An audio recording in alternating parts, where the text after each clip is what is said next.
Hello everyone, welcome to EduTap. So in today's 10 minutes a day series, we are going to discuss the topic card tokenization.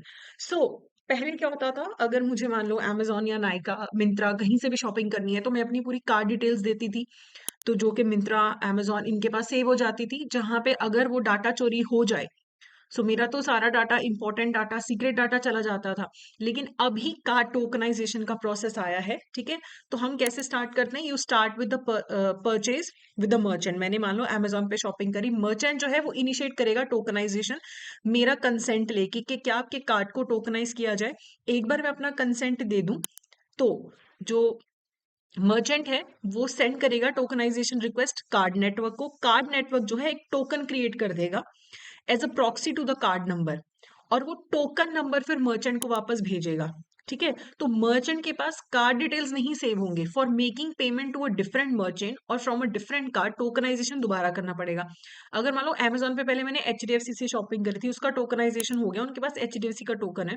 अगली बार मुझे ICIC के card से shopping करनी है, मुझे मिंत्रा पे शॉपिंग करनी है, नायका पे शॉपिंग करनी है, हर जगह डिफरेंट टोकन क्रिएट होगा।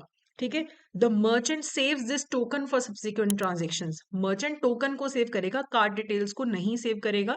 और जो भी ट्रांजेक्शंस होंगी मैं सीवीवी और ओटीपी से अप्रूव करूंगी।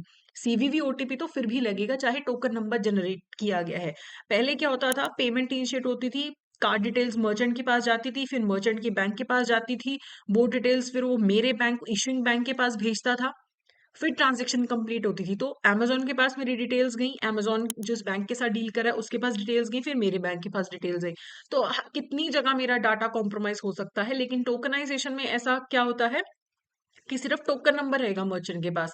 ठीक है, और मर्चेंट जब एक्वायरिंग बैंक यानी कि अपने बैंक को टोकन ही भेजेगा, और वो बैंक मेरे बैंक को इशूअर बैंक के पास टोकन आएगा, वो वैलिडेट करेगा। यानी कि इवन मर्चेंट या उसका जब बैंक है जिसे हम एक्वायरिंग बैंक बोलते हैं, उनके पास भी डाटा नहीं जाएगा, उनके पास सिर्फ टोकन ही रहेगा।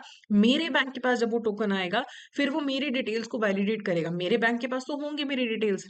ठीक है, तो कहीं पे भी डाटा लीकेज नहीं हो रहा है। Card details are not transmitted and are not saved. Okay, so tokenization का मतलब क्या होता है कि एक्चुअल कार्ड डिटेल्स की जगह पे ऑल्टरनेटिव कोड आ जाता है, जिसे हम टोकन बोलते हैं, जो कि यूनिक कॉम्बिनेशन यूनिक होता है हर एक कार्ड के लिए।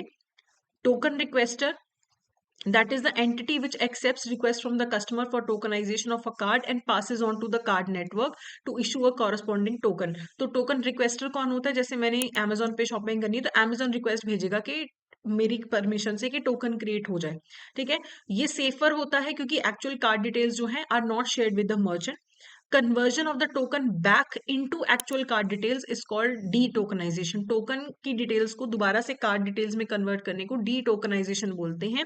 अब जो टोकनाइजेशन होती है और जो डी टोकनाइजेशन होती है, ये सिर्फ ऑथराइज्ड कार्ड नेटवर्क कर सकता है, या जिसने कार्ड इशू किया है बैंक ने वही कर सकता है, मर्चेंट नहीं कर सकता है। ठीक है, कस्टमर को ये टोकनाइजेशन के लिए कोई एक्स्ट्रा चार्जेस पे करने की जरूरत नहीं है। टोकनाइजेशन ने अलाउ किया है, has been allowed on customer devices, जैसे कि mobile, tablet, laptop, desktop, wearables, internet of things के जो डिवाइसेस होते हैं, वहां पे टोकनाइजेशन यूज हो सकता है। स्टेक होल्डर्स कौन है इसके अंदर, एक तो merchant, merchant acquirer, token service provider जो कि कार्ड पेमेंट नेटवर्क हो सकता है या फिर कार्ड इशू करने वाला होगा, टोकन रिक्वेस्टर, इशूअर, कस्टमर, ये सारे लोग इन्वॉल्व होते हैं इसके अंदर। एक्चुअल कार्ड डाटा, टोकन और जो रेलिवेंट डिटेल्स हैं वो सिक्योर मोड में ही सेव्ड होती हैं by the token service provider. जो कार्ड इशूअर है या कार्ड पेमेंट नेटवर्क है, उन्हीं के पास ये एक्चुअल डाटा सेव होगा। Token requester can not store primary account number, card number और एनी अदर कार्ड डिटेल्स। जिसने टोकन रिक्वेस्ट किया है, जो मर्चेंट है, वो ये सारा डाटा अपने पास सेव नहीं करेगा। और card networks are also mandated to get the token requester certified for safety and security. ये भी कार्ड नेटवर्क्स को बोला जाता है कि जो टोकन रिक्वेस्टर है वो भी सर्टिफाइड हो सेफ्टी के लिए। ठीक है, कस्टमर्स के पास ऑप्शन है कि वो अपना सेट कर सकते हैं, मॉडिफाई कर सकते हैं per transaction and daily transaction limits, कि टोकनाइज्ड कार्ड में वो कितना मैक्सिमम ट्रांजेक्शन लिमिट चाहते हैं, वो भी कस्टमर सेट कर सकते हैं। ओके, तो इसके रिगार्डिंग एमसीक्यू करने से पहले I would like to inform you कि जो जैब का रजिस्ट्रेशन है वो हो चुका है। अगर आप जैब एग्जाम के लिए प्रिपेयर कर रहे हैं तो आप हमारे मास्टर कोर्स में एनरोल कर सकते हैं, जिसमें आपको रिकॉर्डेड क्लासेस मिलेंगी, एग्जाम से पहले लाइव क्रैश कोर्स मिलेगा, short note, test series, MCQ, सब कुछ इस कोर्स में आपको मिलेगा।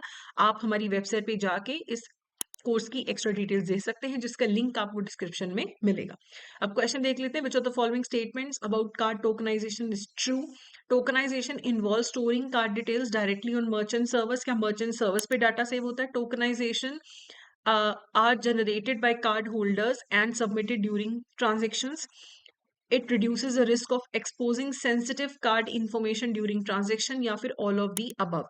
तो यहाँ पे जो करेक्ट ऑप्शन है वो है see, it reduces the risk of exposing sensitive card information during the transaction. देखो टोकनाइजेशन में मर्चेंट के पास तो डाटा सेव होता ही नहीं है, ठीक है, और कार्ड होल्डर नहीं जनरेट कर रहे हैं टोकन्स, ठीक है, जो कार्ड इशुअर है वो टोकन जनरेट कर रहे हैं। तो ए और बी दोनों गलत है, सी करेक्ट आंसर है।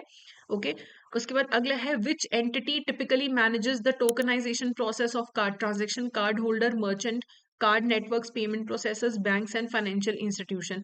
तो जो कार्ड नेटवर्क्स हैं या पेमेंट प्रोसेसर्स हैं वो इसे हैंडल करते हैं प्रोसेस को। Okay, what is the primary purpose of card tokenization? Primary purpose क्या है? To enhance security by replacing sensitive card information with unique identifier। तो मेन पर्पस यही होता है कि कार्ड डिटेल्स को सेफगार्ड किया जा सके। ओके, तो ये था हमारा आज का session. So that's it for today, thank you so much.